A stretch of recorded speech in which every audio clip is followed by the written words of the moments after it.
Hello friends, हमारे session to the point में आज हम बात करेंगे राज्य के नीति निर्देशक सिद्धांतों के बारे में, यानी directive principle of state policy, जिसे हम कहते हैं डीपीएसपी। हम आपको बताएंगे वो भारतीय संविधान में किस देश के संविधान से लिए गए हैं, भारत के संविधान के किस भाग में हैं और किस अनुच्छेद से किस अनुच्छेद तक हैं, और बताएंगे अक्सर जो वनडे एग्जाम होते हैं उनमें इनसे कैसे क्वेश्चन आते हैं।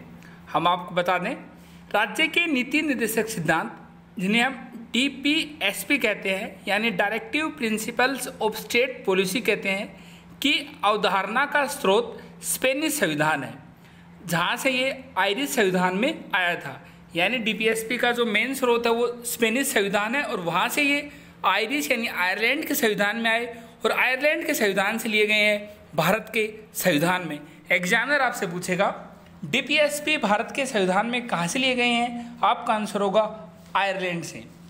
इसके अलावा डीपीएसपी यानी directive principle of state policy, जिसे इंग्लिश में जिन्हें directive principle of state policy कहते हैं, हिंदी में इन्हें कहते हैं राज्य के नीति निर्देशक सिद्धांत।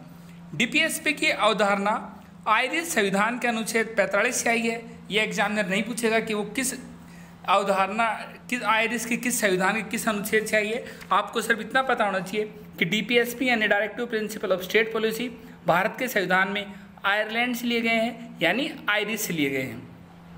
बात करें संविधान में, भारत के संविधान में कहाँ है इनका प्रावधान।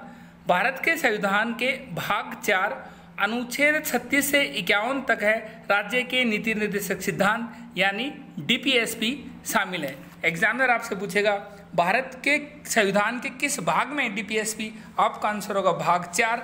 किस अनुच्छेद से किस अनुच्छेद तक है, आपका आंसर होगा 36 से 51।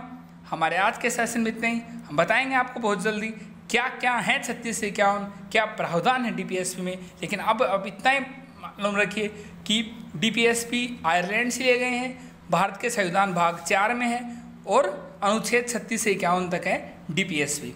Thank you.